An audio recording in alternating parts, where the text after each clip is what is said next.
everybody. Howdy, Mike here, and we're going to continue our discussion of galvanic cells and reduction potentials, leaving off where we did last time.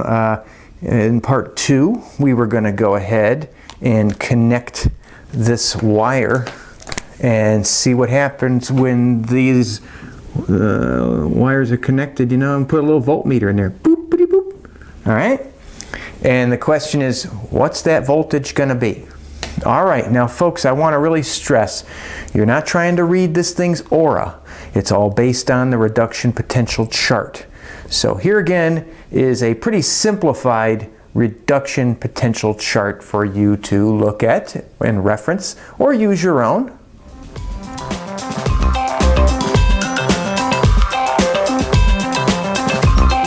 Okay, so what I'm going to do is I'm going to pull off the reduction potentials of both copper 2 plus 2 electrons goes to make copper metal.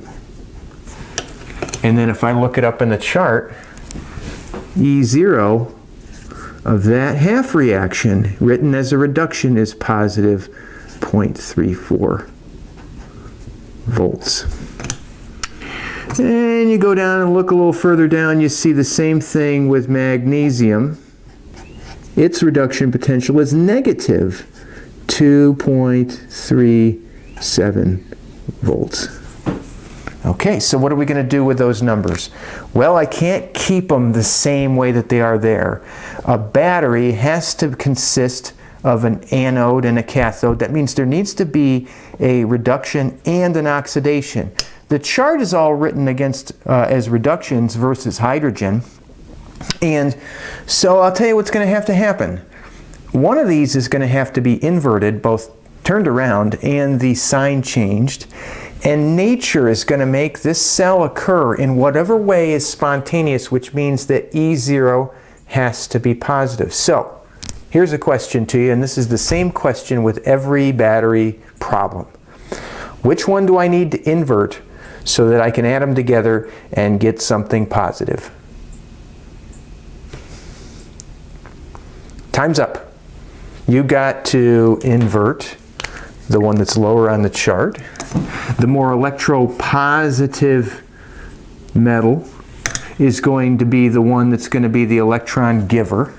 And so when I do that, not only do I get the balanced reaction, but I will get the proper E0. So what I'm going to do is I'm going to leave the reduction untouched in terms of both the way it's written. And you know what I have to do? Sometimes I just write the whole thing over again.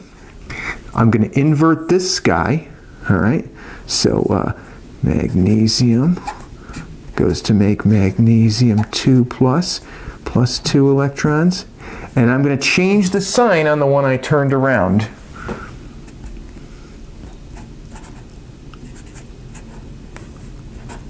And I'm going to add them together.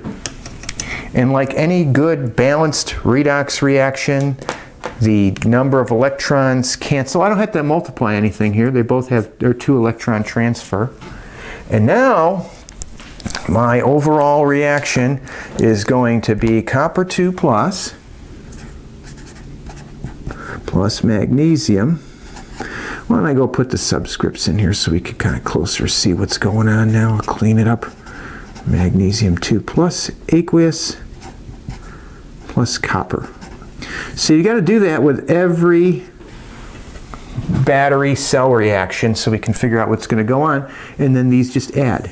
Now, if you like to use the equation cathode minus anode, you'd have to go back and figure out what's the cathode and the anode. I don't like that, and I've seen people get it backwards because you actually leave the signs unchanged. I just like inverting one, adding them together, slap those 2 numbers together, and then you would get to positive 2.71 volts. All right? And that's actually a pretty good battery. The higher the voltage, the better the battery. So now let's take this and go up here and figure out what's going to happen in this cell. So I'm going to draw some arrows, and it might be useful to know that which one's producing electrons is the magnesium compartment. See, the electrons are over on the right. All right. So electrons in this battery are going to flow this way. My voltmeter is going to read positive 2.71 volts. All right? And then what's going to happen is if you go back and you're still referencing the reaction, copper is going to be reducing. So copper ions will flow and deposit on that electron, or electrode, excuse me. We can go ahead and say that's reduction. That is the cathode. Remember, the two consonants go together. All right. Now, if you know what's going on at the one electrode, the opposite's going on at the other. Magnesium ions are dissolving in that compartment. This is the anode. One more thing to figure out is which way are you, if you're a sodium, where are you going to go? I'm going to go out of the cell that's becoming more positive and into the cell that's becoming less positive to relieve that difference in charge. And by the way, it'd be 2 sodiums. I just don't have enough room. And then this compartment's becoming more positive and the nitrates would go the other way. So 2 nitrates would flow from the copper cell to the magnesium cell. We have just totally outfoxed this battery problem, and this is how they all kind of work. And remember, it's all using your reduction potentials. So let's move on to something else, but first I got to show you something.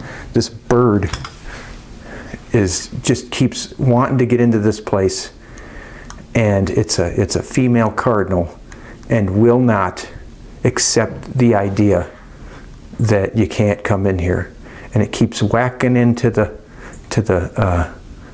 watch. It's disturbing. It keeps whacking into this. Somebody drop me a comment and tell me what the hell's going through this bird's mind, because it'll fly right into the window, and it's bothering me because I think she's going to hurt herself. I'm probably looking to build a nest in here somehow. Okay, good. Jeez, you're gonna bend your beak over there. Let's talk about something else.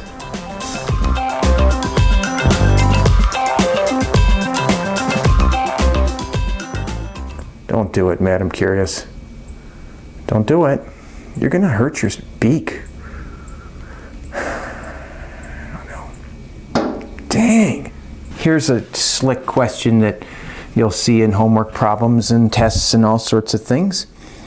Which metals on a chart, okay, are capable of reducing Ni2 plus to Ni metal? Okay, first of all, before you think anything or try to, just answer this in one step, it's not a one-step process, really. Whatever happens in nature is anything where E0 cell is greater than 0 or positive.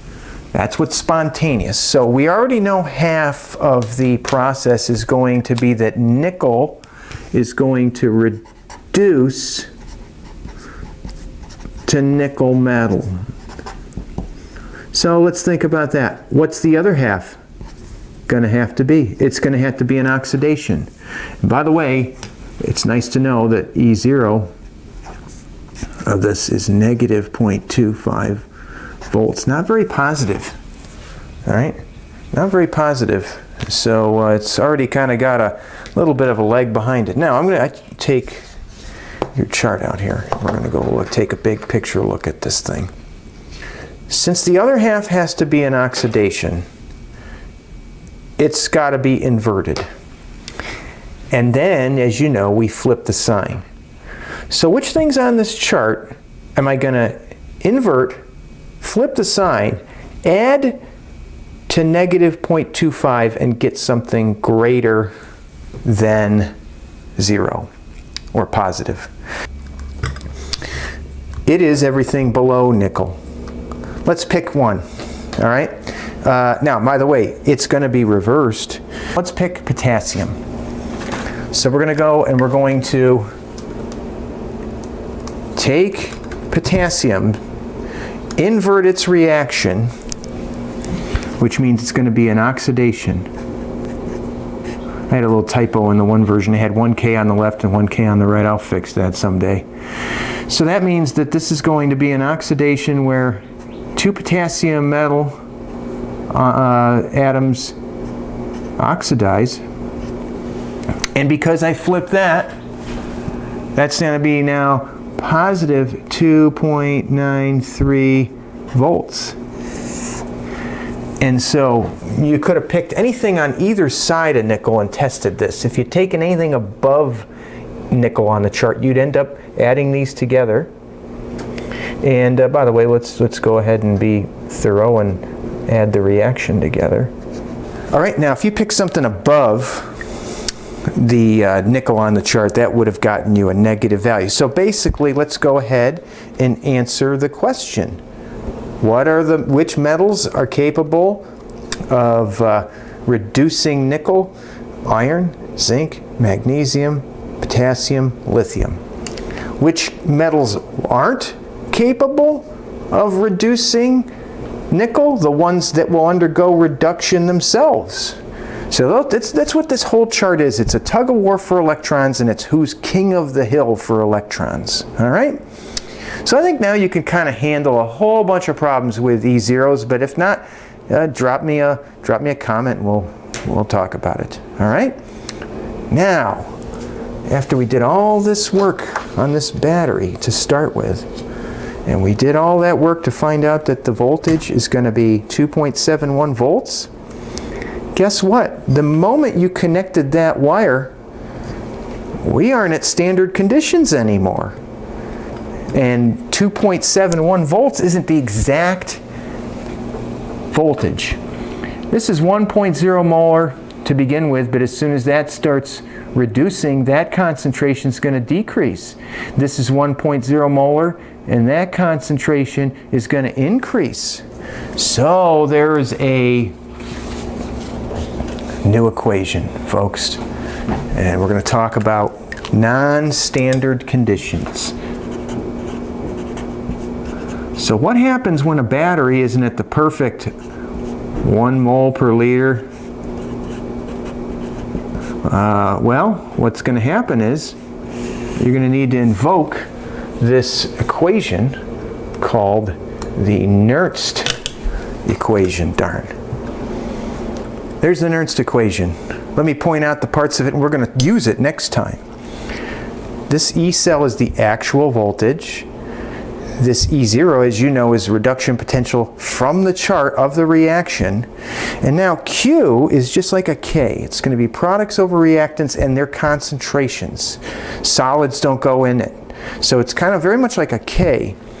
This is 0.0592 volts. And this is the number of electrons, N. So for example, that one we did with the magnesium and the copper, that would be an N of 2. It's just the number of electrons in each, in the balanced reaction. Now, you see, if you have 1 mole per liter on, in here, then this just all cancels out because the log of 1 is 0. But if you deviate from 1 and have something like, say, 100, and you'd add like 59 or take away 59 millivolts from the voltage. And this, folks, is how batteries can't last forever. So the reason this battery will die a slow death, all right, and you want all batteries to die a slow death if it's something that's going to power your device or be used in something important. What will cause this battery's voltage to go to 0 is either this concentration of copper runs out, or that magnesium electrode just dissolves completely away and doesn't make electrical contact with the solution. Now I can tell you that the cheap batteries that are like your AAAs, your AA's, your C and D cells, those ones that are kind of cylindrical, they have zinc anodes, and one of the ways they die, the zinc just dissolves and they start leaking.